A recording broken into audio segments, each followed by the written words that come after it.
నిర్గమకాండము 33వ అధ్యాయం. అందరూ కూడా బైబిల్ గ్రంథం తెరుద్దాం. The book of Exodus chapter 33 and let us read verse 13. 13వ వచనాన్ని ఈ 2024వ సంవత్సరపు సందేశంగా మనం చదువుకుందాం. నిర్గమకాండం 33వ అధ్యాయం 13వ వచనం. కాబట్టి నీ కటాక్షము నా ఎడల కలిగిన ఎడల నీ కటాక్షము నా ఎడల కలుగునట్లుగా దయచేసి నీ మార్గమును నాకు తెలుపుము. అప్పుడు నేను నిన్ను తెలుసుకొందును. చాలండి, ఒక్క మాట నాతో చెప్పండి. అప్పుడు నేను నిన్ను తెలుసుకొందును. మనం ప్రతిరోజు కూడా ఏదో ఒకటి తెలుసుకోవడానికి ప్రయత్నం చేస్తూనే ఉంటాం. మనకు తెలియని విషయాలు చెప్పడానికి చాలామంది ప్రయత్నాలు చేస్తూనే ఉన్నారు, లేదా వారికి సహకారాన్ని కూడా అందిస్తున్నారు. ఇదివరకు ఏదైనా ఒక విషయాన్ని తెలుసుకోవాలంటే లైబ్రరీల దగ్గరికి వెళ్ళి ఆ సంబంధించిన పుస్తకం కోసం వెతికి దానిలోంచి ఏమన్నా మనకు కావాల్సిన ఇన్ఫర్మేషన్ ఉంటే తెలుసుకునేవాళ్ళం. కానీ ఇప్పుడు ఈ జనరేషన్కి ఆ సమస్య అయితే లేదు. ఏది కావాలనుకున్నా ఫోన్ ఆన్ చేసి గూగుల్లోకి వెళ్ళి మనకి ఏ ప్రశ్న ఉంటే ఆ ప్రశ్న అడిగేస్తే విదిన్ సెకండ్స్లో మనకు సమాధానాలు వచ్చేస్తున్నాయి. ఒకవేళ ఇంకా ఆర్టిఫిషియల్ ఇంటెలిజెన్స్ పెరుగుతున్న ప్రపంచంలో మనం ఉన్నాం కాబట్టి చాట్ జీపీటీ అనే ఒక వెబ్సైట్ కనుక మీరు మెంబర్షిప్ తీసుకుంటే మీరు ఏదైనా ఒక స్పీచ్ ప్రిపేర్ అవ్వాలన్నా లేదా ఒక మ్యాటర్ మీకు కావాలన్నా ఆ టైటిల్ మీరు ఇచ్చేస్తే ఆ ఆర్టిఫిషియల్ ఇంటెలిజెన్స్ మీకు కావాల్సిన ఆన్సర్లన్నీ కూడా ఇచ్చేస్తూ ఉంది. ప్రపంచం పరుగులు పెడుతున్న ప్రపంచంలో మనం ఉన్నప్పుడు జ్ఞానం ఎల్లప్పుడూ మన కళ్ళ ముందు కనబడుతూనే ఉంది. అనేక విషయాలు మనం తెలుసుకోవడానికి ప్రయత్నం చేస్తూనే ఉన్నాం. మోషే అనే దైవజనుడు అన్నాడు, ప్రభువా నీ మార్గమును నాకు తెలుపుము, అప్పుడు నేను నిన్నేం చేస్తానో తెలుసుకుంటాను. మోషే గారు, మీకు ఇంకా ప్రభువు తెలియదా? మరి అప్పటి వరకు చాలా విషయాలు తెలుసు కదా దేవుని గురించి. మోషే 40 సంవత్సరాలు ఐగుప్తు ప్యాలెస్లో ఉన్నాడు. ఆ తర్వాత అక్కడి నుంచి బయటకు వచ్చేసి మిద్యాన్ అరణ్యంలో ఒక 40 సంవత్సరాలు ఉన్నాడు. దేవుడు మోషేకు మండుచున్న పొదలో కనబడ్డాడు. తానెవరో దేవుడు తన పేరును మొట్టమొదటిగా మోషేకి తెలియజేశాడు. I am that I am, నేను ఉన్నవాడను అనువాడనని మొట్టమొదటిగా దేవుడు తన పేరును మోషేకు బయలుపరిచారు. మరి అంతకుముందు దేవుడు పేరు లేదంటే ఉంది.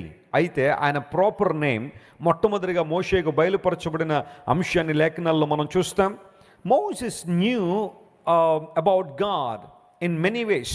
చాలా విషయాల్లో చాలా మార్గముల్లో దేవుడు అంటే ఎవరో మోషేకు తెలుసు. కానీ ఇక్కడ మరలా మోషే అడుగుతున్నాడు, ప్రభువా నీ మార్గము నాకు తెలుపుమో, నేను నిన్ను తెలుసుకుంటాను. 2024వ సంవత్సరంలో మనందరి తపన ఏమై ఉండాలి అంటే ప్రభువుని మరింత ఎక్కువగా తెలుసుకునే వారంగా ఉందుముగాక. అఫ్ కోర్స్ ఇప్పటిదాకా మనం బైబిల్ చదవడం ద్వారా, సేవకులుగా మేము చెప్పే వర్తమానాల ద్వారా, మీరు వ్యక్తిగతంగా దేవునితో సహవాసాన్ని కలిగి ఉండడం ద్వారా మీకు ప్రభు ఎంతో కొంత తెలిసి ఉండొచ్చు. అయితే ఈ సంవత్సరంలో మన లక్ష్యం ఏమై ఉండాలంటే గతించిన సంవత్సరంలో నేను నిన్ను తెలుసుకున్న దానికన్నా ఈ సంవత్సరంలో మరీ ఎక్కువగా నిన్ను నేనేం చేయాలి ప్రభువా? తెలుసుకోవాలి. Our aim should be knowing God far better than any other time. మన జీవితాలు ఎంతవరకు గడిచిన సంవత్సరాల కన్నా ఇంకా ఎక్కువగా ప్రభు గురించి ఎక్కువగా తెలుసుకోవాలి. ఆయన ప్రేమను ఇంకా ఎక్కువగా తెలుసుకోవాలి. ఆయన చిత్తాన్ని నా జీవితంలో నేను తెలుసుకోవాలనే తపన మనలో ఉంటే 2024వ సంవత్సరం మన జీవితాల్లో నిజంగా ఆశీర్వాద సంవత్సరంగా ఉండబోతుంది. హల్లెలూయా. ఎప్పటిదాకా చాలా విషయాలు తెలుసుకున్నామేమో, సైద్ధాంతికవేత్తలు రాసిన పుస్తకాలు చదవడం ద్వారా ఏవేవో తెలుసుకోవాలని ప్రయత్నాలు చేస్తున్నావేమో, శాస్త్రవేత్తలు రాసిన పుస్తకాలు చదవడం ద్వారా ఏవేవో తెలుసుకోవడానికి ప్రయత్నం చేస్తున్నావేమో, లేదా లోకసమాన వ్యక్తులు రాసిన నవళ్ళు చదవడం ద్వారా క్యారెక్టర్ని బిల్డ్ చేసుకోవాలని ఆశ నీలో ఉందేమో. అయితే ఈ సంవత్సరంలో మనందరూ కూడా దేవుణ్ణి మరింత ఎక్కువగా తెలుసుకోవాలని దేవుడు ఆశిస్తున్నాడు. ఒక దేవుని సేవకుడు ఇలా అంటాడు, knowing the world will give you livelihood but knowing God will give you life అంటాడు. లైవ్లీహుడ్కి లైఫ్కి చాలా తేడా ఉంది.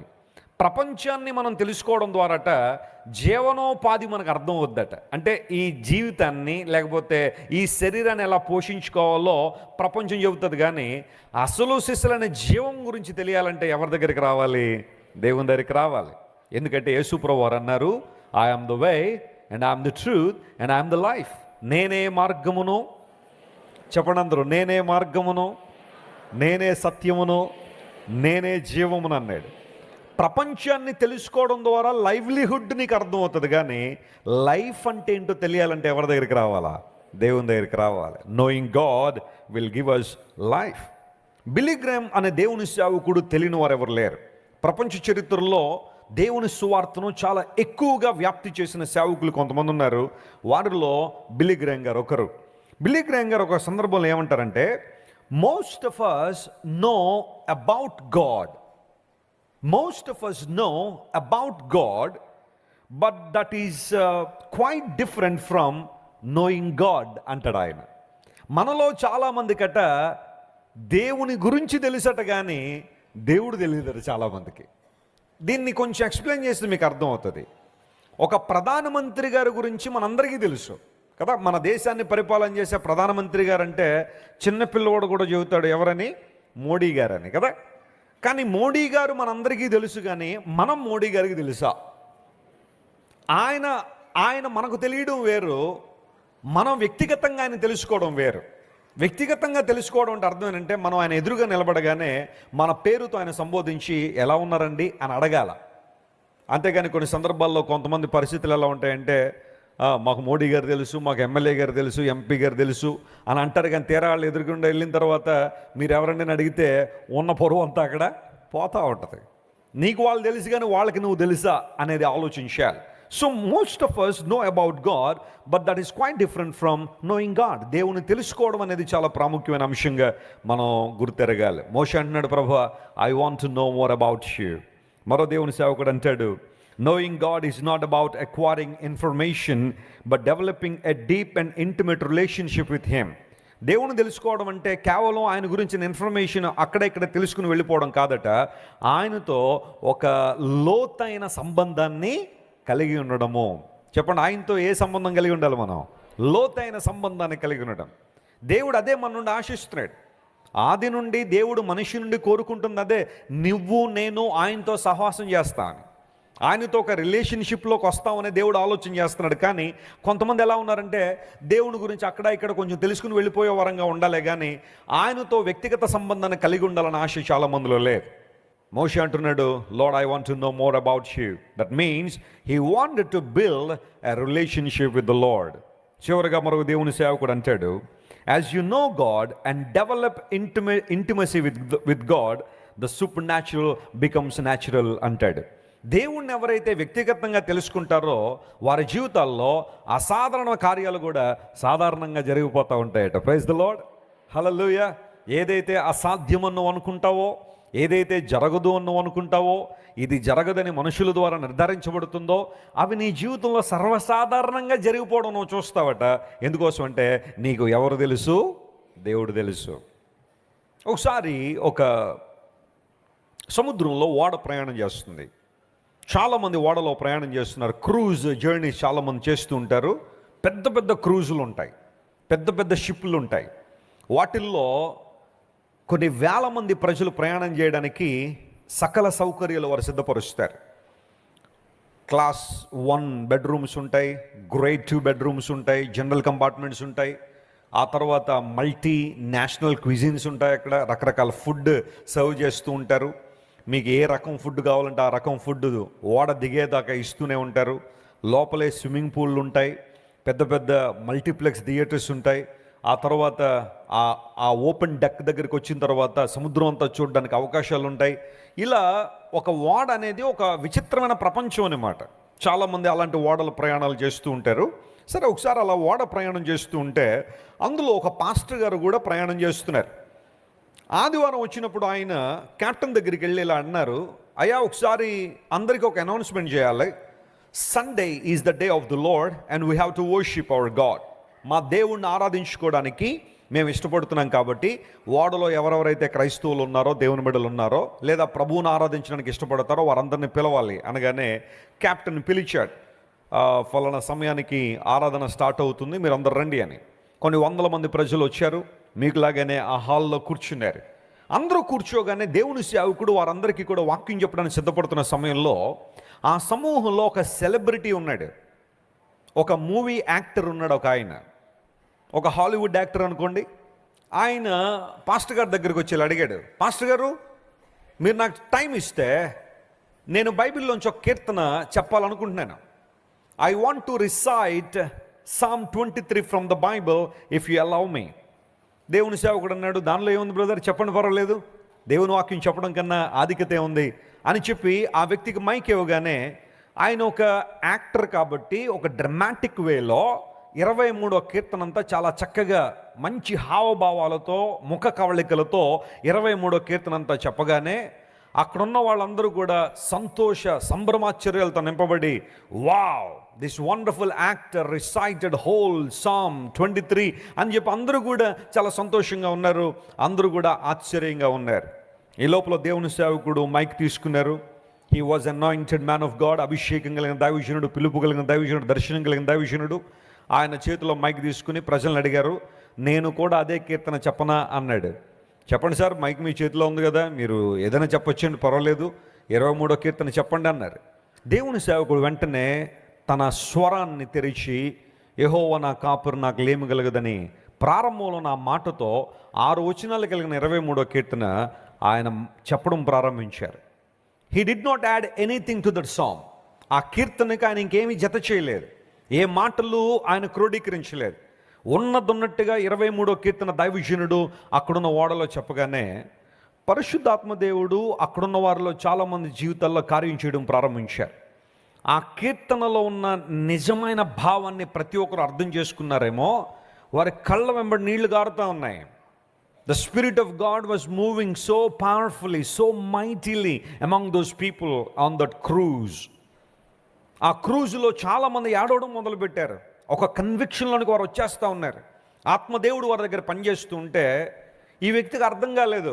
సెలబ్రిటీ వెళ్ళి అడిగాడు పాస్టర్ గారిని, సార్ నేను అదే కీర్తన చెప్పాను, మీరు కూడా అదే కీర్తన చెప్పారు, what makes the difference between two of us, మన ఇద్దరి మధ్య ఉన్న వ్యత్యాసం ఏంటని అడిగితే దైవజనుడు ఇచ్చిన ఆన్సర్ చాలా జాగ్రత్తగానండి, సహోదరుడా నీకు కీర్తన మాత్రమే తెలుసు, నాకు కాపరి కూడా తెలుసు అన్నాడు. దేవుని నామమున స్తోత్రం కలుగును గాక.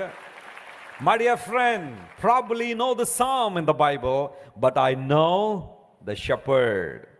నీకు కీర్తన మాత్రమే తెలుసు, కానీ నాకెవరు తెలుసు? కాపరి తెలుసు. ఇక్కడ వ్యత్యాసం ఎక్కడొస్తుందో తెలుసా? చాలామందికి బైబిల్ తెలియక కాదు, బైబిల్ చదవడం రాక కాదు, ప్రపంచంలో మనం మాత్రమే కాకుండా చాలామంది బైబిల్ చదువుతారు ప్రతిరోజు. కొంతమంది విమర్శించాలని చదివేవాళ్ళు ఉంటారు, కొంతమంది బైబిల్లో ఏముందో చూద్దామని చదివేవాళ్ళు ఉంటారు, బైబిల్లో తప్పులు వెతకాలని చదివేవాళ్ళు చాలామంది ఉన్నారు. చాలామందికి ఒకవేళ బైబిల్ తెలిసేమో కానీ నీకు నిజంగా దేవుడు తెలిసినప్పుడు ఆ ప్రభావం వేరుగా ఉంటుంది, ఆ మహిమ వేరుగా ఉంటుంది. Do you want to know God better than any other day?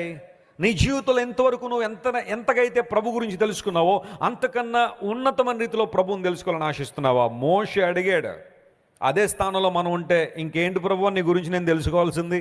నాకున్న దర్శనాలు, నాకున్న ప్రత్యక్షతలు, నువ్వు నాకు కనబడి చెప్పిన మాటలు ఇంకెవరికైనా అందాయా అక్కడ?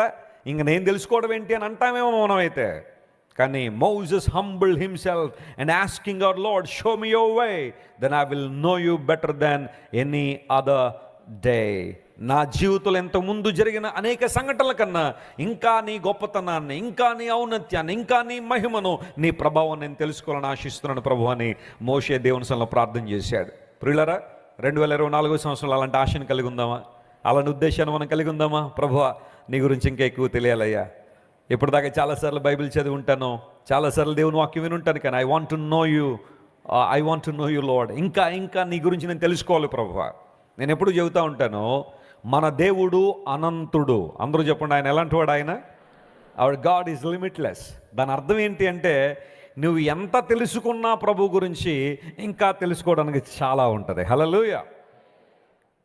పౌలు మహాశయుడు దేవుని గురించి చాలా విషయాలు ఆయనకు తెలిసినప్పటికీ కూడా అనేక సందర్భాల్లో పౌలు యొక్క ఉద్దేశాన్ని కూడా అదే రీతిలో బయలుపరిచినాను. ఇంకా ప్రభువుని తెలుసుకోవాలని, ఆయన ప్రేమను తెలుసుకోవాలని, ఆయన ప్రేమ యొక్క ఎత్తు, లోతు, వెడల్పులను తెలుసుకోవాలనే ప్రయత్నం చేస్తున్నా. మన దేవుడు అనంతుడు, శాశ్వతుడు, ఆయన గొప్పవాడు. కాబట్టి నువ్వు ఎంతగా ఆయన తెలుసుకోవాలనుకున్నా ఇంకా ఇంకా ఆయనలో తెలుసుకోవడానికి చాలా ఉంది. క్రైస్తవ జీవితం యొక్క పరిపక్వత దాని మీద ఆధారపడి ఉంది. You must be a matured Christian in 2024. నువ్వు పరిపక్వత కలిగిన క్రైస్తవుడిగా ఉండాలి. నీవు దేవునిలో ఎదిగే క్రైస్తవుడిగా ఉండాలి, ఫలించే క్రైస్తవుడిగా ఉండాలనే దేవునికి ఆలోచన. దేవాన్ని నేను తెలుసుకుంటాను ప్రభు అని ఎప్పుడైతే తన హృదయాన్ని మోషే దేవుని సన్నిధిలో కృమ్మరించాడో, దేవుడు మోషేకి 3 వాగ్దానాలు ఇచ్చాడు. And I'm telling you as a man of God, ఆ 3 వాగ్దానాలు కూడా ఈ రోజున మనం యేసయ్య నామంలో క్లెయిమ్ చేయబోతున్నాం. హల్లెలూయా. అవి మన జీవితాల్లో నెరవేర్చబడినట్లుగా ఈ 2024వ సంవత్సరంలో దేవుని యొక్క ఉనికి, ఆయన ప్రసన్నతను సంపూర్ణంగా అనుభవించినట్లుగా ఆ 3 వాగ్దానాలు మీకు అందించి నా సందేశాన్ని ముగింపులో తీసుకొస్తాను. నెంబర్ 1, ఎవరైతే దేవుణ్ణి తెలుసుకోవడానికి ఆసక్తి కలిగి ఉంటారో, ప్రభువులో లోతైన అనుభవాన్ని కలిగి ఉంటారో, ఆయనతో ఒక సత్సంబంధాన్ని కలిగి ఉండి, ప్రభువా నీవే నా ఆధారం, నీవే నా ఆశ్రయం, నీవు తప్ప నాకెవరు లేరయ్యా, నేను సమస్తం నీ మీద ఆధారపడుతున్నానని ప్రభువునే వారు ముందు పెట్టుకుంటారో, వారికి కలిగే మొదటి ఆశీర్వాదం లేదా మొదటి వాగ్దానం ఏంటంటే, లేఖనాలు సెలవిస్తున్నాయి. అదే నిర్గమకాండం 33వ అధ్యాయం ఈసారి 14వ వచనం చదువుతున్నాను, చూడండి. Exodus chapter 33 and verse 14, the first promise coming from the throne of grace, దేవుని కృపా సింహాసనము నుండి మోషేకి అందించబడిన మొట్టమొదటి వాగ్దానం ఇదే. అందుకు ఆయన నా సన్నిధి నీకు తోడుగా వచ్చును, నేను నీకు ఏమిస్తాను?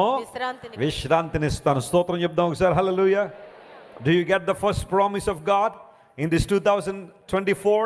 ఈ 2024 సంవత్సరంలో దేవుడు మనకిస్తున్న వాగ్దానం ఇదే. నా సన్నిధి నీకు ఎలా ఉంటుంది? తోడుగా ఉంటుంది. చాలా సందర్భాల్లో వారి తోడు వీరి తోడు కావాలని చాలా ప్రయత్నాలు చేస్తూ ఉంటాం. ఎవరైనా నో అంటే, రిజెక్ట్ చేస్తే విలవిల్లాడిపోతారు చాలామంది. వారు వద్దన్నారండి, కాదన్నారండి, నన్ను తృణీకరించారండి, ఆ రిజెక్షన్ని చాలామంది హ్యాండిల్ చేయలేకపోతున్నారు ఈ రోజుల్లో. ఎవ్వరు నీకు తోడున్నా తోడుండకపోయినా దేవుడు మాత్రం సదాకాలం నీకు ఎలా ఉంటాడు? ఆయన తోడుంటాడు. ఎందుకోసం తెలుసా? మన ఏదో గొప్పోళ్ళం అని కాదు, ఆయన వాగ్దానం చేశాడు కాబట్టి. హల్లెలూయా. నా సన్నిధి నీకు తోడుగా వస్తుంది మోషే. wherever you go my presence shall go with you. అంతకన్నా ఆశీర్వాదం ఏం కావాలి చెప్పండి? ఒక మనిషి జీవితంలో దేవుని సన్నిధిని కలిగి ఉండడం, ఆయన ప్రెజెన్స్ని కలిగి ఉండడం, ఆయన ప్రభావాన్ని కలిగి ఉండడం, మనం ఎక్కడికి వెళితే అక్కడ దేవుని సన్నిధిని మోసుకు వెళ్ళడం కన్నా ఆధిక్యత మరొకటి ఉందా?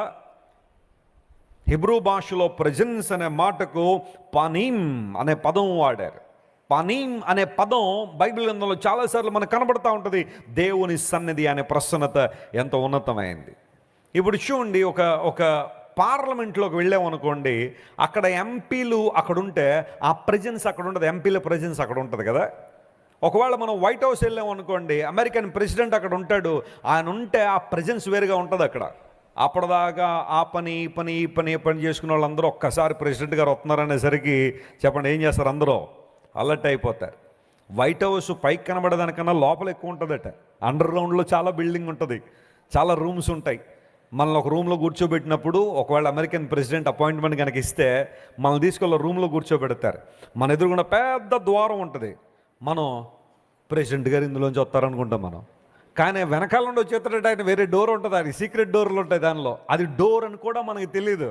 అందులోంచి వచ్చి ఆయన మన భుజం తట్టి హౌ ఆర్ యూ బ్రదర్ అంటాడు. ఆయన మీరు ఇందులోంచి వస్తారన్నారు అనుకో, ఈ ఎక్కడి నుండి వచ్చేసారు సార్ మీరంటే, మనకి చాలా సీక్రెట్ డోర్లు ఉంటాయి అంటాడు ఆయన వైట్ హౌస్లో. ఆయన రాగానే ఆ ప్రెజెన్స్ చాలా విచిత్రంగా ఉంటుంది కదా. నేను అమెరికన్ వైస్ ప్రెసిడెంట్ కలుసుకున్నాను, మైక్ పెన్స్ అని. ఆయన ఫోమో వైస్ ప్రెసిడెంట్. ట్రంప్ గారు తర్వాత ఆయనే ఉంటాడు ఎప్పుడు కూడా. ట్రంప్ గారు పరిపాలన చేసిన సమయంలో ఆయన క్రింద ఉన్న వైస్ ప్రెసిడెంట్. ఆయన ఒక కాన్ఫరెన్స్లో మాట్లాడుతుంటే ఆ కాన్ఫరెన్స్ అటెండ్ అయ్యాను నేను. 4 గంటల ముందు రమ్మన్నారు, లేదా కనీసం 2 గంటల ముందు వెళ్ళాలి. 4 అంచెల సెక్యూరిటీ దాటిన తర్వాత లోపలికి వెళ్ళిన తర్వాత కూర్చుంటే ఆయన వచ్చేసరికి ఆ ఏరియా అంతా కూడా అట్మాస్ఫియర్ చేంజ్ అయిపోయింది, పరిస్థితి అంతా మారిపోయింది. దేవుని సన్నిధి, ఆయన ప్రెజెన్స్ ఎంత గొప్పది.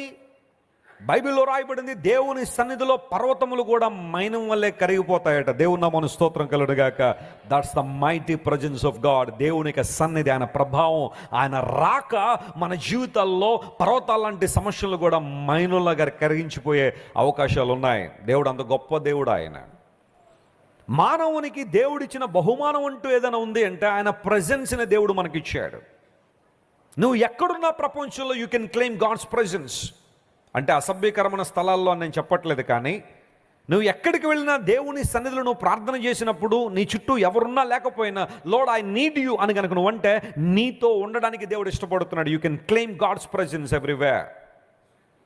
మోషే, నీవు నన్ను తెలుసుకుంటానన్నావు కాబట్టి, నేనేంటో తెలుసుకోవాలనే ఆసక్తి నీలో ఉంది కాబట్టి, ఇదిగో నా మొట్టమొదటి బహుమానం నీకు ఇస్తున్నాను. అదేంటో తెలుసా?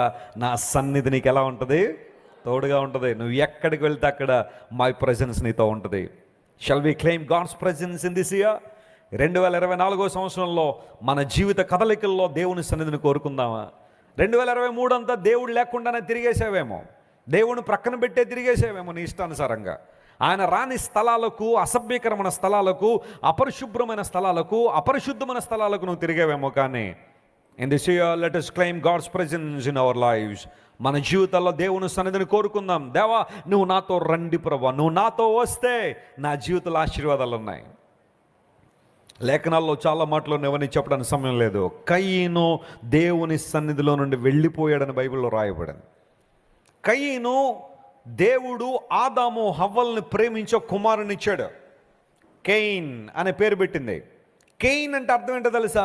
నేను ఒక మనుష్యుని సంపాదించుకున్నాను. అవ్వమ్మ గారు ఒక మనిషిని ఏం చేసిందట? సంపాదించుకుందని పేరు పెట్టింది కెయిన్ అనే మాటకు. బహుశా ఆమె ఆ పేరు పెట్టడంలో కయీను దేవుని చేతిలో వాడబడాలని, లేదా దేవుడు ఇచ్చిన బహుమానంగా కయీను ఉండాలని హవ్వ ఆశపడిందేమో. కానీ అపవాది కయీన్ను ప్రక్కదారి పట్టించేశాడు. ఒక వ్యక్తి ఎప్పుడు ప్రక్కదారి పడతాడంటే సాతానికి అవకాశం ఇచ్చినప్పుడు. ఒక అపరిశుభ్రమైన నీళ్లు తాగామనుకోండి, మన దేహానికి ఏమొస్తుంది? జబ్బు వస్తుంది. ఎక్కడ పడితే నీళ్ళు అక్కడ పడితే, ఎక్కడ పడిన నీళ్లు తాగేసి అపరిశుభ్రమైన నీళ్ళు తాగామనుకోండి, జబ్బు వస్తుంది.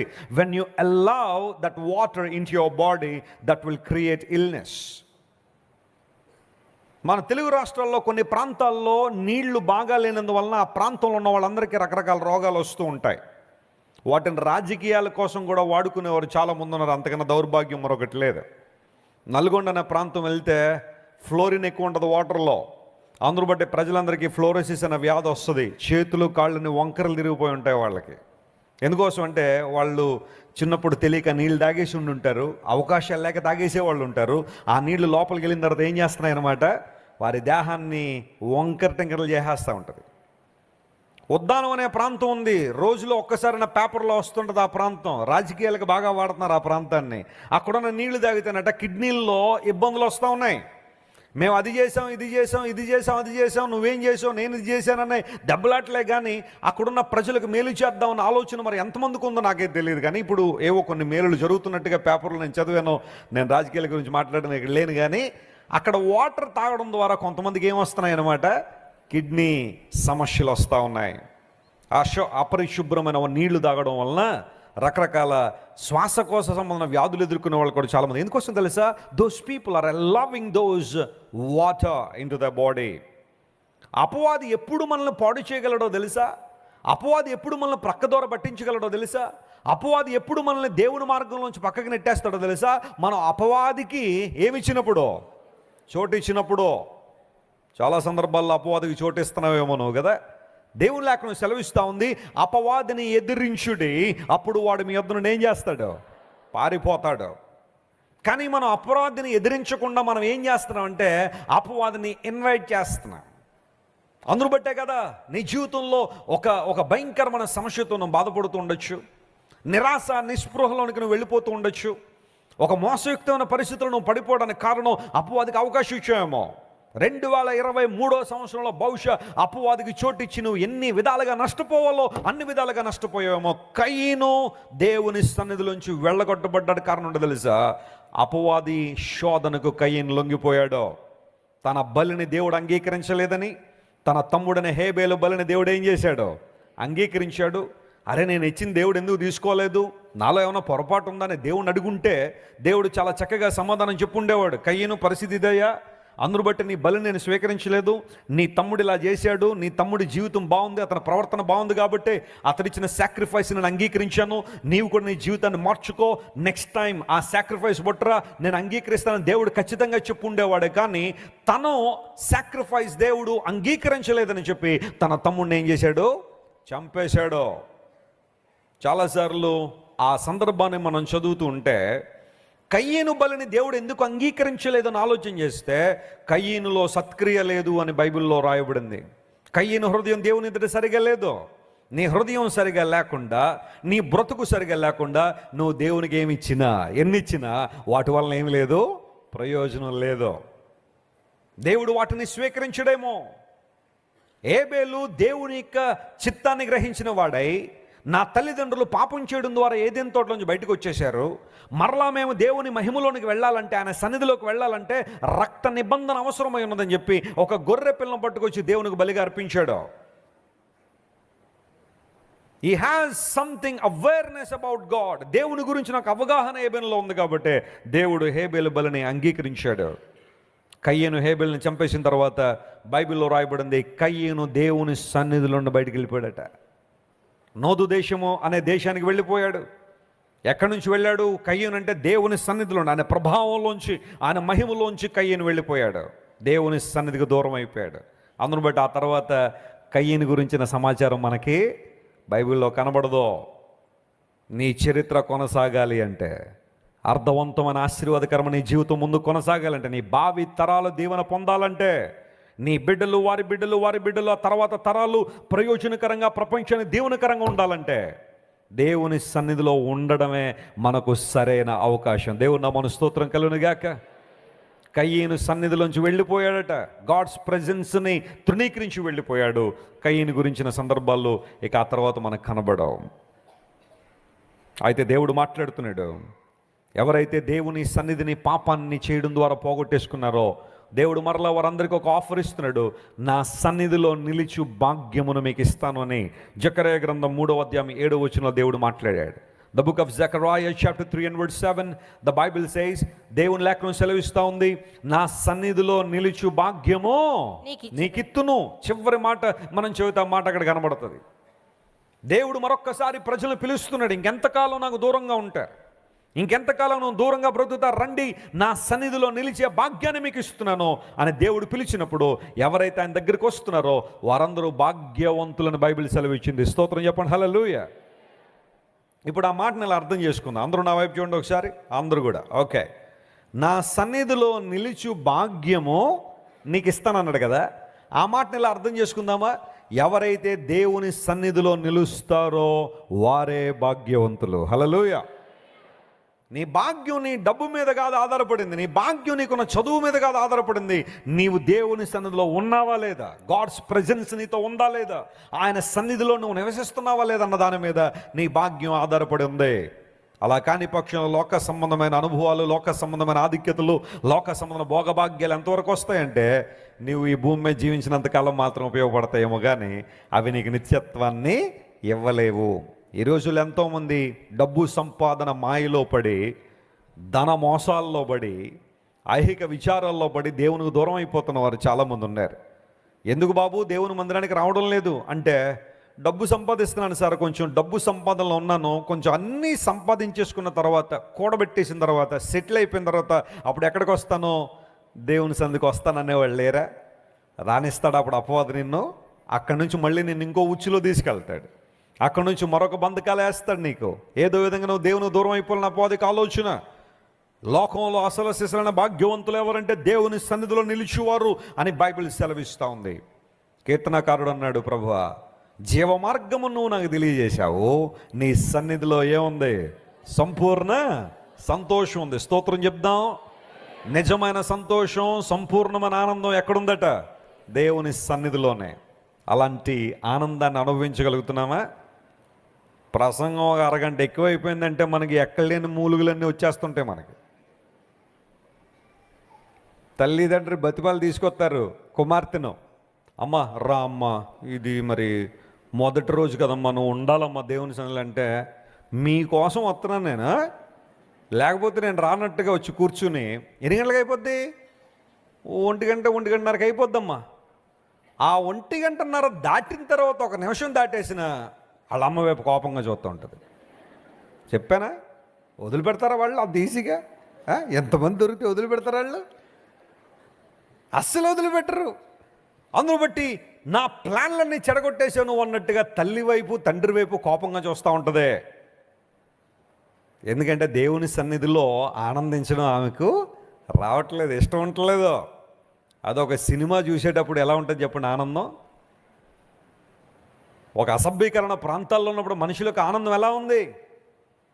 ఇదే సమయాన్ని చాలామంది యవనస్తులు ఎక్కడ గడుపుతున్నారు ఈరోజు? ప్రభుత్వాలు ఎన్ని కట్టడలు చేసినా, ప్రభుత్వాలు ఎన్ని రకాలుగా ప్రజలను కంట్రోల్ చేద్దామని ప్రయత్నం చేసినా, ఈరోజు ఢిల్లీలో భయంకరమైన డ్రగ్స్ దొరికేశాయి. కొన్ని వేల కోట్ల రూపాయలట డ్రగ్స్ అవన్నీ. ఎందుకంటే 31st నైట్ యూత్ అందరికీ పంచేయాలి ఆ డ్రగ్స్ అన్నీ కూడా ఆనందించాలా. ఇప్పుడు గనక ఆనందించి తాగి తన్నలాడి ఊగిసలాడితే సంవత్సరం అంతా ఎలా ఉంటుంది? అలాగే ఉంటుంది. సంవత్సరం అంతా ఊగచ్చు, తోగచ్చు, తాగచ్చు. జాగ్రత్త సుమా, అపవాది వేస్తున్నాడు చాలామంది జీవితాల్లో. ఆ బంధకాల్లోకి తీసుకెళ్ళిపోతున్నాడు చాలామందిని. యవనస్తులు చాలామంది నూతన సంవత్సరం రాగానే మరి ఏమనిపిస్తుందో రోడ్ల మీద బైక్ల మీదకి ఎక్కి ఇంకా విస్తారమైన స్పీడ్ పెట్టేసి నడుపుతూ ఉంటారు. వాళ్ళు వెళ్ళి ఏదో లైట్ స్తంభాన్ని ఢీకొట్టో లేకపోతే ఒక డివైడర్ని ఢీకొట్టో వాళ్ళ తలకాయలు బద్దలవుతున్నాయి. కొన్ని సందర్భాల్లో ఎవరో ఇలాంటి ప్రార్థనల నుంచి వెళ్తున్నవారు ఎవరైనా రోడ్డు మీద మెల్లగా వెళ్తున్నవారు వాళ్ళని ఢీకొట్టడం ద్వారా వాళ్ళకి ఇబ్బందులే కదా. సరదా ఏమవుతుందంటే జీవితాలు పాడు చేస్తూ ఉంది. నీ ఆనందం ఎక్కడా? నీ సంతోషం ఎక్కడా? ఎక్కడ నువ్వు ఆనందించాలని కోరుతున్నా? నాన్నగారు చెప్తుంటారు ఒక దేవుని సేవకుని గురించి. ఎక్కడో మీటింగ్కి వెళ్ళి వచ్చి పాస్టర్ గారిని నీళ్లు పెట్టమని, భోజనం వండమని చెప్పి ఆయన గదిలోకి వెళ్ళి ప్రార్థన చేసిన ఈ సమయాన్ని ఎందుకు వేస్ట్ చేయాలని. ఈ లోపల ఆమె వంట వండేసింది, నీళ్లు వేడి చేసింది. వచ్చి చూసేసరికి పాస్టర్ గారు ప్రార్థన చేసుకున్నారు, డిస్టర్బ్ చేయకూడదని చెప్పి ఆ గుమ్మం దగ్గర కూర్చుంది, తలుపు దగ్గర. ఆ రాత్రి గడిచిపోయింది, తెల్లవారుజాము అయిపోయింది, మళ్ళీ ఆ రోజంతా గడిచిపోయింది. ఆయన మాత్రం బయటకు రావట్లే, ప్రార్థనలో ఉన్నాడు ఆయన. అలా ప్రార్థన చేస్తూ ఉండగా 72 గంటల తర్వాత బయటకు వచ్చాడట ఆయన. ఆఫ్టర్ 72 hours బయటకు వచ్చాడు. వచ్చి అన్నాడట, పాస్టర్ గారు నీళ్ళు వేడికినాయా అన్నాడట ఆయన.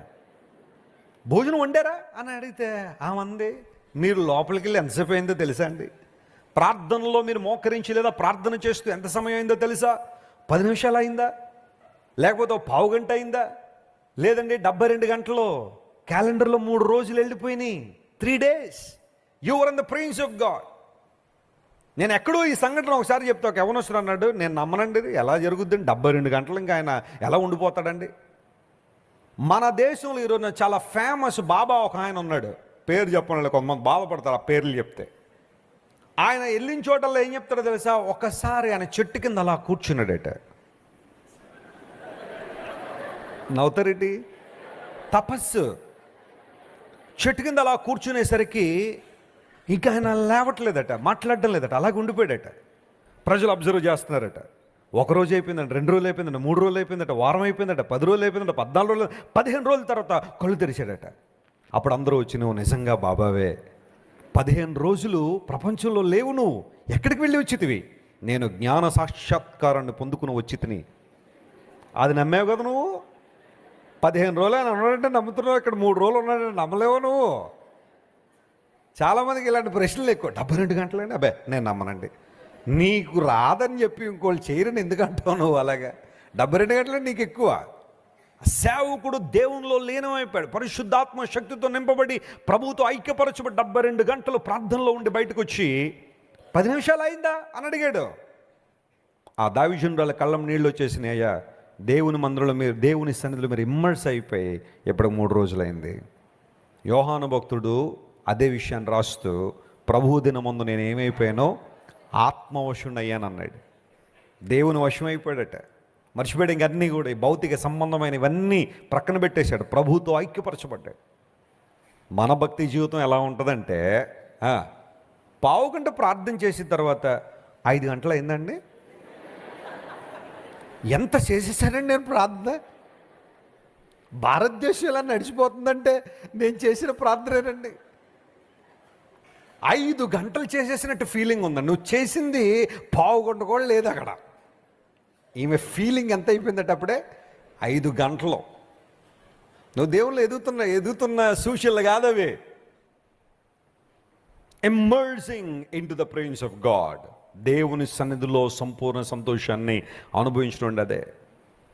అలాంటి అనుభవంలోకి వద్దామా? ఎంతమంది ఇష్టపడుతున్నారు 2024 సంవత్సరంలో? Praise God. దేవుణ్ణి తెలుసుకోవడం ద్వారా, ఆయన్ని మరింత ఎక్కువగా తెలుసుకోవడం ద్వారా ప్రభు మాట్లాడుతున్నాడు, నా సన్నిధి నీకు ఎలా వస్తుంది? తోడుగా వస్తుంది. ఆయన ఆ భాగ్యాన్ని మనకిచ్చాడు, సంపూర్ణ సంతోషాన్ని మనకిస్తున్నాడు. Let's come to the second promise. రెండో వాగ్దానం.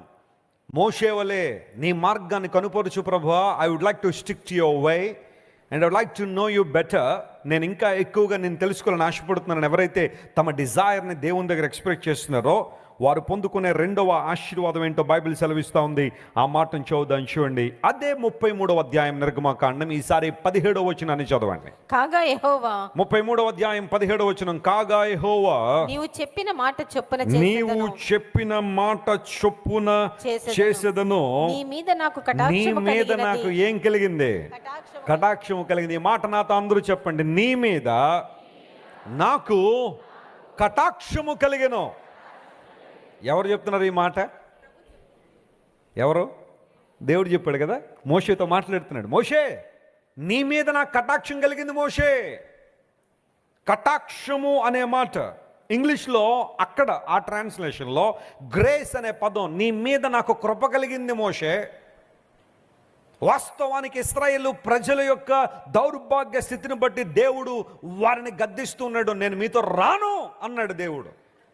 మీరు ఇంటికి వెళ్ళిన తర్వాత నిర్గమకాండం 32వ అధ్యాయం అంతా చదువుతూ ఉంటే అక్కడ ఇశ్రాయేలు ప్రజలందరూ దేవునికి విరోధమైన కార్యం చేశారు. యాపిస్ బుల్ అంటే ఒక దూడను, బంగారు దూడను తయారు చేసేసుకుని ఐగుప్తులోంచి మమ్మల్ని బయటికి తీసుకొచ్చింది ఇదే అని చెప్పి ఒక బంగారు దూడను ఆరాధించడం ప్రారంభించారు. ఆవులను దూడలను ఆరాధించడం అక్కడ నుంచే స్టార్ట్ అయింది ఐగుప్తులోనే. మమ్మల్ని తీసుకొచ్చిన దేవుడు ఇదే. దేవునికి చాలా కోపం వచ్చింది. తన ఉగ్రతను తన తన తన బిడ్డల మీద కృమ్మరించాలనుకున్నాడు. మనకు తెలుసు 3000 మందికి పైగా ఆ రోజున తమ ప్రాణాలు కోల్పోయారు. మిగతా వాళ్ళందరూ భయకంపితున్న వాతావరణంలో ఉన్నారు. ఆ సమయంలో దేవుడు అన్నాడు, నేను అబ్రహాముకు వాగ్దానం ఇచ్చాను కాబట్టి, ఇస్సాకుకు వాగ్దానం ఇచ్చాను కాబట్టి, యాకోబుకు వాగ్దానం ఇచ్చాను కాబట్టి మీరు వెళ్ళండి. నేను వేరొక దూతను ఎవరినైనా పెట్టి మిమ్మల్ని నడిపించేస్తాను, కానీ ఇంక నేను మీతో రాను. ఇప్పటిదాకా మీతో వచ్చాను కానీ ఇంక నేను రాను. ఎందుకంటే నా వాల్యూ మీకు తెలియట్లా, నా యొక్క ఔన్నత్యాన్ని మీరు అర్థం చేసుకోవట్లేదు. మీరు వెళ్ళండి, ఒక దూతను నేను పెట్టి పంపించేస్తాను. ఎందుకంటే వాళ్ళకి మాట ఇచ్చాను కాబట్టి, ఇంకా ఆ మాట నిలబెట్టుకోవాలని నేను అనుకుంటున్నాను కాబట్టి వెళ్ళండి అంటే, మోషే అన్నాడు, ప్రభు అలా కాదయ్యా, ఇప్పుడు నువ్వు రాకపోతే ఎలానైనా మా పరిస్థితి? అందరూ ఏమనుకుంటారు నాయన? హడావిడిగా ఐగుప్తులోంచి బయటికి తీసుకొచ్చేసాడు దేవుడు. మార్గ మధ్యలో వాళ్ళందరినీ హతమార్చేశాడు. వాళ్ళని కనాను దేశం తీసుకెళ్ళని అసమర్థుడైపోయాడు వారి దేవుడని నీ గురించి చెడ్డగా మాట్లాడుకుంటారు. ప్రభు అలా వద్దయ్యా, నీ కటాక్షం నాకు కావాలి. We need your grace lord. We deserve for punishment. We deserve for punishment in our life. మేము చేసిన తప్పిదానికి మేమందరం శిక్ష అనుభవించడానికి అర్హులమే కానీ we want your grace, we want your mercy, we want your compassion. అదే పశ్చాత్తాపం దేవుని సన్నిధిలో మనకు ఉండాలా. మనందరం కూడా పాపం చేయడం ద్వారా దేవుని మహిమను కోల్పోయిన వారమే. పాపంలో వచ్చే జీతం ఏంటి? మరణమే. కానీ దేవుడు తన కృపను మన మీద కృమ్మరించాడు కనుక ఆయన మరణము నుండి మనల్ని ఏం చేస్తున్నాడు? ఆయన తప్పించి నిత్య రాజ్యానికి వారసులుగా చేశాడు. నేను మరలా చెబుతున్నాను, ఎన్నిసార్లు ఏం చెబుతానో, మనం ఈ రోజున ఇలా ఉన్నాము అంటే అది ఎవరి కృప? దేవుని కృప మాత్రమే. Only by God's grace. నీ మీద నాకు కటాక్షం కలిగింది. ప్రతి ఒక్కరూ ఆ పదాన్ని అప్లై చేసుకుందాం. నేను నమ్ముతున్నాను, నా దేవుడు నా మీద కటాక్షం కలిగి ఉన్నాడు కాబట్టి నేటికి నేను సజీవుడిగా ఉన్నాను. ఆయన గురించి మాట్లాడగలుగుతున్నాను, ఆయన గురించిన సువార్త ఇంకను ప్రకటించగలుగుతున్నాను. నీ మీద దేవునికి కటాక్షం ఉంది. హల్లెలూయా. ఆయన కృప నీ మీద ఉంది. కొన్నిసార్లు ఎవరెవరో ఫేవర్ సంపాదించుకోవాలని ఎన్నెన్నో ప్రయత్నాలు చేస్తూ ఉంటాం చాలామంది. మొన్న ఒక ఆయన అన్నాడు, ట్రాన్స్ఫర్ అవ్వట్లేదండి వెస్లీ గారు, ట్రాన్స్ఫర్ కోసం పులస చేప పట్టుకెళ్ళానండి మా యజమాని గారు. ఆయన ఏం చేప పట్టుకెళ్ళాడట? పులస. సముద్రంలో ఉంటే దాన్ని ఏమంటారు? విలస కదా, ఆ ప్రాస ఒకటి బాగుంటుంది, గుర్తుపెట్టుకోండి, రాసేసుకోకండి కానీ గుర్తుపెట్టుకోండి. విలస వలస వచ్చి పులసై పులిసైపోద్దట. బాగుందా? విలస ఏం చేస్తుంది? వలస వచ్చి పులస అవుద్ది. పులస అయిన తర్వాత ఒక మట్టి పాత్రలో బెండకాయలతో పాటు ఏమైపోద్ది? అది పులిసి అయిపోద్ది. ఆయన అన్నాడు, మా సుపీరియర్ని ఫేవర్ చేసుకోవడానికి పులస కూర పట్టుకెళ్ళాను కానీ పని అవ్వలేదండి అన్నాడు. చాలా రకాల ప్రయత్నాలు జరుగుతూ ఉంటాయి. బాయ్ ఫ్రెండ్ని ఫేవర్ చేసుకోవడానికి కొంతమంది ప్రయత్నాలు చేస్తారు, లేకపోతే తాను ప్రేమించే అమ్మాయిని ఫేవర్ చేసుకోవడానికి ఎన్నెన్నో ప్రయత్నాలు చేస్తూ ఉంటాడు.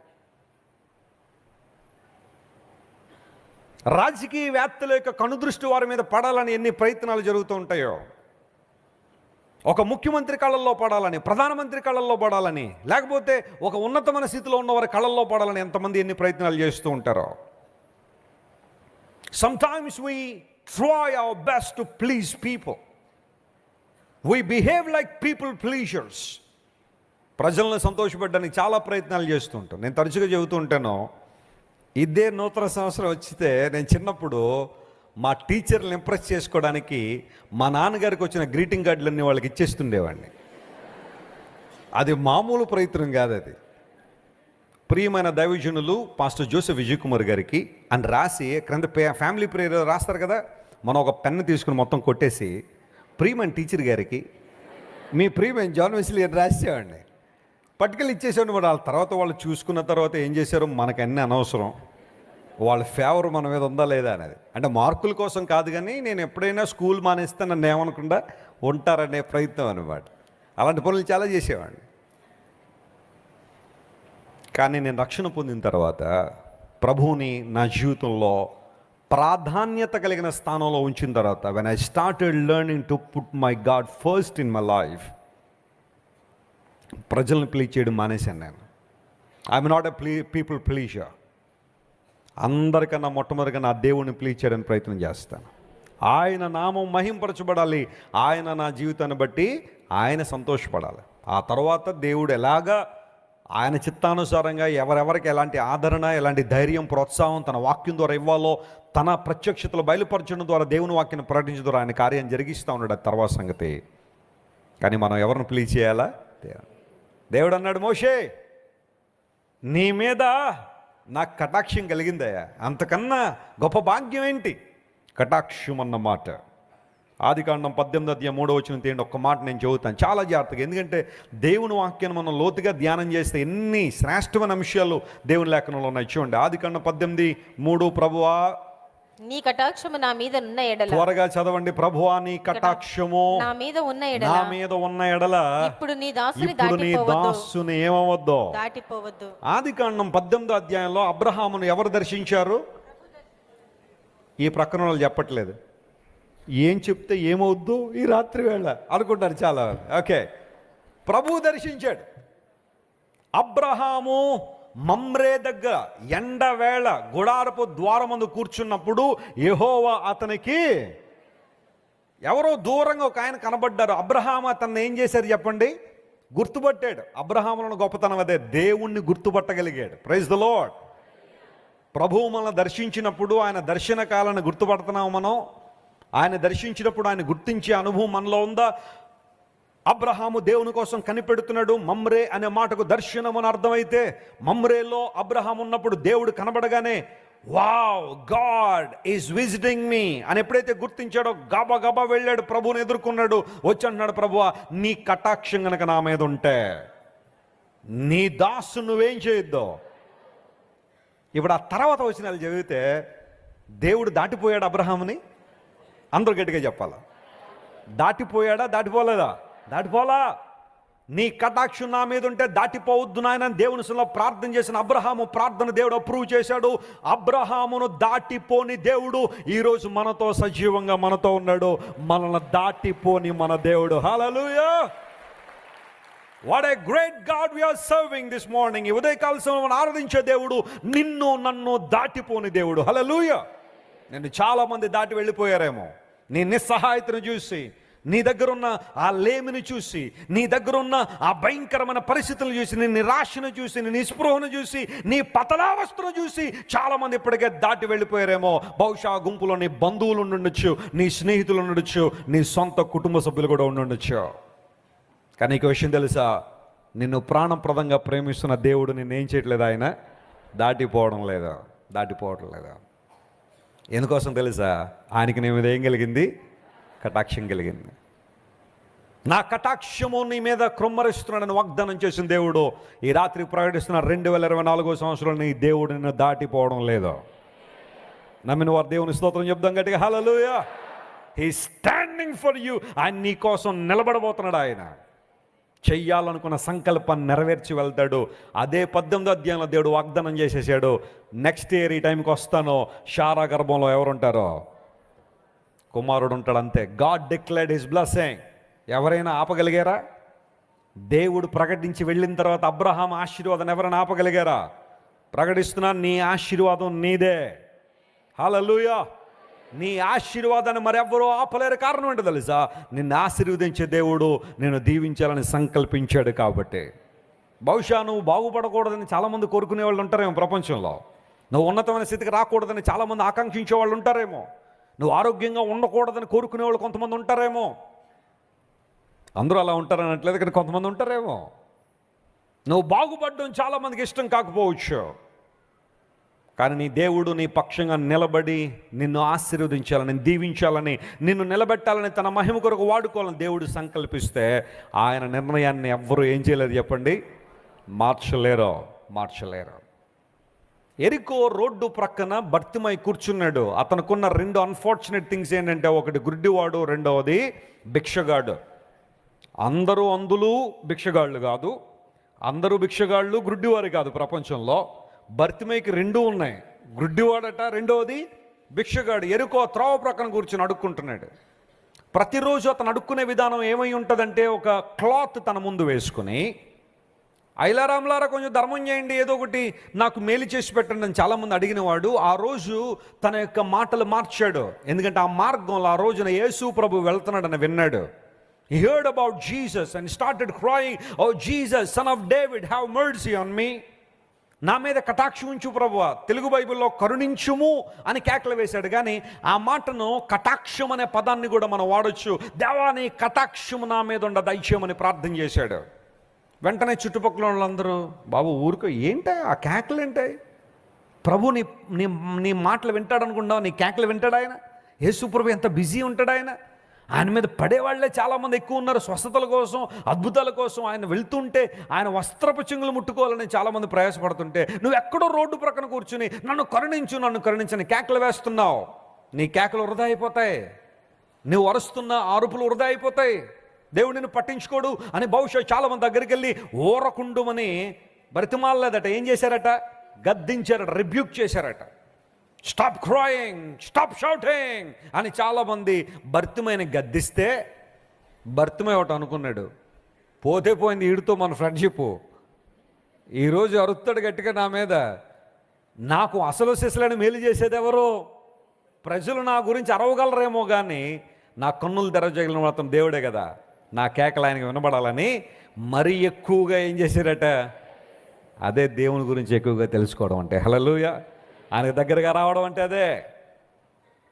సమాజం వద్దంటున్నా, చుట్టుపక్కల వాళ్ళు వద్దంటున్నా, బంధువులు వద్దంటున్నా, స్నేహితులు వద్దంటున్నా, ప్రభువు కొరకు నిలబడ్డాడు బర్తిమై. అలాంటి సాహసం నీలో ఉందా?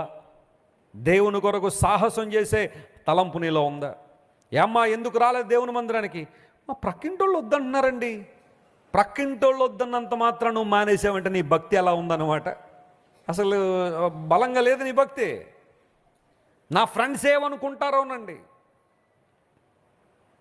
ఒక ఆయన మన మందిరానికి వచ్చేవాడు, రావడం మానేశాడు. బ్రదర్ ఏంటా మందిరానికి రావట్లేదంటే, నేను ఒక కాలేజీలో ప్రొఫెసర్గా పనిచేస్తానండి, మా కాలేజీలో పిల్లలందరూ మీ దగ్గరికే వస్తారండి, అందరూ బట్టి నేను ఆ చర్చికి రానండి అన్నాడు ఆయన. మరి రేపొద్దున వీళ్ళందరూ పరలోకానికి వస్తారు, నువ్వు ఎక్కడికి వెళ్తావు ఆయన? మా కాలేజీ పిల్లలందరూ పరలోకానికి వచ్చారు కనుక ఎక్కడ నరకం అని దూకుతా వెళ్ళి? లేదు కదా, మరి అక్కడ ఉండాలి కదా. ఇక్కడ కలిసి లేనోడు అక్కడ ఏముంటావు నువ్వు పరలోకంలో? మా తోటికోడలు వస్తుంది కాబట్టి నేను క్రైస్తవ సెంటర్కి రాను.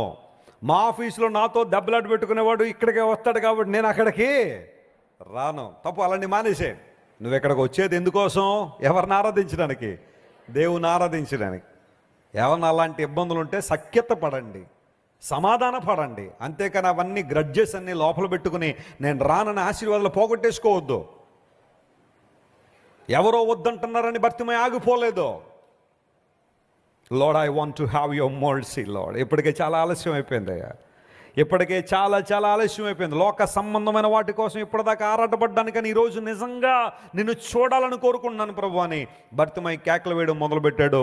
గమనించిన ప్రియులారా, యేసు ప్రభు అంత వేగంతో వెళుతున్న ప్రభు కూడా భర్తీమై కేకలకి ఏం చేశాడు? ఆయన నిలిచిపోయాడు. ఆయన చాలాసార్లు చెప్పుంటాను, మళ్ళీ చెప్పడం నాకు చాలా ఇష్టం. ఒకసారి ఒక యవనస్తుడు అడిగాడు, వెస్లీ గారు బైబిల్లో మీకు ఎవరంటే ఇష్టం అని. చాలామంది ఇష్టమే, చాలా మంచి క్యారెక్టర్ బైబిల్లో ఉన్నాయి, అందరూ ఇష్టమే. లేదంటే ఒకళ్ళ గురించి చెప్పండి. ఆ ఒక్కడి గురించి చెప్పాల్సి వస్తే భర్తీమై గురించి చెబుతాను. ఎందుకోసం తెలుసా? పాత నిబంధనలో చాలామంది గొప్ప గొప్ప భక్తులు సృష్టిని ఆపగలిగారు, భర్తీమై సృష్టికర్తను ఆపేశాడు. దేవుడు నా మనస్తోత్రం కలుగును గాక. భర్తీమై ఎవరిని ఆపేశాడో? సృష్టిని కాదు ఆపింది, సూర్యచంద్రుని కాదు ఆపింది, ఎర్ర సముద్రాన్ని కాదు ఆపింది, మరొకడు కాదు, సృష్టికర్తన దేవుణ్ణి ఆపేశాడు. తన యొక్క మాటల ద్వారా, తన యొక్క ఆక్రందన ద్వారా ప్రభువుని గణపరచగలిగాడు. యేసు ప్రభు నిలబడిపోయాడట. ఆయన దాటిపోయాడు. ఆయన దాటి వెళ్ళ. నీ దాసుని పట్ల నీ కటాక్షం ఉంటే దాటిపోవద్దు ప్రభువా. నా యేసయ్య దాటిపోలా. ఈ రాత్రి ప్రకటిస్తున్నాను దేవుని సేవకుని గమనించండి. వినమ్రతతో, విశ్వాసంతో, యథార్థమైన మనసుతో నువ్వు దేవుని సన్నిధిలో ఈ రోజు నువ్వు కేకలు వేయగలిగితే, ప్రభువా నీ కటాక్షం నాకు కావాలి, నీ కృప నాకు కావాలి, నీ దయ నాకు కావాలి అని నువ్వు దేవుని అడగగలిగితే, నిన్ను దాటి ఒక్క అడుగు కూడా నా దేవుడు ముందుకేయడు. నీ సమస్య ఏంటో పరిష్కరించి ఆయన ముందుకెళ్తాడు. గట్టిగా చెప్పులు కొట్టి ప్రభువును అనుభవించండి. God will settle your matter today. నీ స్థితిగతులు మార్చగలిగిన వాడు ఆయన. భర్తీమై కన్నులు తెరవజేసి వెళ్ళాడు ఆయన. ఏం కావాలి భర్తీమై? నిన్ను చూడాలనుకుంటున్నాను ప్రభువా. నీ విశ్వాసం నేనేం చేసింది? స్వస్థపరిచింది. చూశాడు ప్రభువుని. నేను అనుకుంటాను భర్తీమై ఎగ్జైట్మెంట్ ఏదన్నా మీటర్ ఏమన్నా పెడితే పేలిపోయి ఉంటుందో మీటర్ కదా, ఆ నంబర్ దాటేసి ఉంటుంది. ఎందుకోసం? కళ్ళు తెరవబడగానే ప్రభువుని చూశాడేమో. యేసయ్య యొక్క సుందర రూపాన్ని చూసి పరవశించిపోయి ఉంటాడు భర్తీమై. ప్రభువును నిలువరించగలిగే, ఆపగలిగిన ప్రార్థన, యథార్థమైన ప్రార్థన. నీ కటాక్షం నా మీద ఉంటే దాటిపోవద్దు ప్రభువా. దాటిపోవట్లేదు ఆయన. నిలబడ్డాడు నీ కోసం. చెప్పు నీ బాధ ఏంటో, నీ కష్టం ఏంటో చెప్పు, నీ నిస్సహాయత ఏంటో చెప్పు, నీ బలహీనత ఏంటో చెప్పు. యేసయ్యకి ఆయన స్వస్థపరుస్తాడు. ఆయన్ను చూసే కన్నులు మనకిస్తాడు. Praise the lord. మూడో మాట చదువుకుని ముగింపు ప్రార్థనకు వద్దాం. చూడండి, అదే మూడవ వాగ్దానం. నేను తెలుసుకోవాలని ఆశిస్తాను ప్రభువా. I want to know you lord అని ఎప్పుడైతే మోషే అడిగాడో, మూడవ ఆశీర్వాదం దేవుడు ఇస్తున్నాడు. 33:19 చదవండి ఈసారి. ఆయన, నిర్గమకాండం 33:19, ఆయన నా మంచితనమంతయు, నా మంచితనమంతా నీ ఎదుట కనుపరచెదను. నీ ఎదుట నేను చేస్తాను, నేను కనుపరుస్తాను. ఈ చక్కని మాట అందరూ ఒకసారి నాతో పాటు రిపీట్ చేయండి. నా మంచితనమంతా నీ ఎదుట కనుపరుస్తాను. దేవుడు చేసిన వాగ్దానం. మోషే, ఈ క్షణం నుండి నువ్వు చూస్తావు నా మంచితనం ఏంటో. కొన్నిసార్లు ఎవరైనా మనకు మేలు చేసినప్పుడు వారి మంచితనానికి చాలా ఇంప్రెస్ అయిపోతుంటాం కదా మనం. నేను వారికి బంధువు కాకపోయినా, లేదా వారు ఎవరో నాకు తెలియపోయి నాకు చాలా మేలు చేశారండి, వారి మంచితనం ఎంత గొప్పదండి అని చెప్పి కొన్నిసార్లు మనుషుల మంచితనాన్ని మనం కీర్తిస్తూ ఉంటాం. కానీ దేవుని మంచితనం ఎంత గొప్పది. అనేక సందర్భాల్లో మనం వింటున్నాం, మీలో ఎవరికైనా కుమారుడు ఉంటే ఆ కుమారుడు మీ దగ్గరికి వచ్చి, డాడీ డాడీ నాకు రొట్టె కావాలి అంటే, మీలో ఎవరైనా రొట్టెకు బదులుగా మీ కుమారుడికి రాతినిస్తారా? లేదు బాబు, రొట్టె అడిగోగాని, లేదు నేను ఇదిగో రాయి కొంచెం కొరుకుని తిన్నాయని ఇస్తారా ఎవరైనా? ఎవరు కదా. మీ కుమారుడు మీ దగ్గరికి వచ్చి, డాడీ నాకు ఎగ్ కావాలి, గుడ్డు కావాలంటే మీలో ఎవరైనా తేలిచ్చారా? స్కార్పియన్ ఇచ్చారా ఎగ్గుకు బదులుగా? ఎప్పుడు ఇవ్వలేదు కదా. మీలో ఎవరైనా మీ కుమారుడు ఉంటే ఆ కుమారుడు మీ దగ్గరికి వచ్చి, డాడీ నాకు ఒక ఫిష్ కావాలి, ఒక చేప కావాలంటే మీలో ఎవరైనా పామునిచ్చారా? ఇవ్వలేదు కదా. అంటే గుడ్డుకు బదులుగా తేలును కానీ, చేపకు బదులుగా పామును కానీ, రొట్టెకు బదులుగా రాయిని కానీ ఇవ్వలేదే మీరు. మీరు స్వాభావికంగా చెడ్డవారైనప్పటికీ కూడా మీ పిల్లలు, మీరు కనిన మీ పిల్లలకి మీరు ఏమి ఇవ్వాలనుకుంటున్నారు? ఇప్పుడు మంచివి ఇవ్వాలనుకుంటే పరలోకపు తండ్రి ఆయన స్వభావ సిద్ధంగా మంచివాడు, ఆయన ఇంకెంత మంచి చేస్తాడో. స్తోత్రం చెప్పండి, హల్లెలూయా. చెడ్డోడే మంచి చేస్తే మంచోడు ఇంకెంత మంచి చేస్తాడు. అదే అక్కడ దేవుడు హైలైట్ చేయాలనుకున్న పాఠం అదే. Our God is good God, hallelujah. ఆయన మంచి దేవుడు, ఆయన తన మంచితనం అంతా మనకి ఏం చేస్తాడట, ఆయన కనుపరుస్తాడు.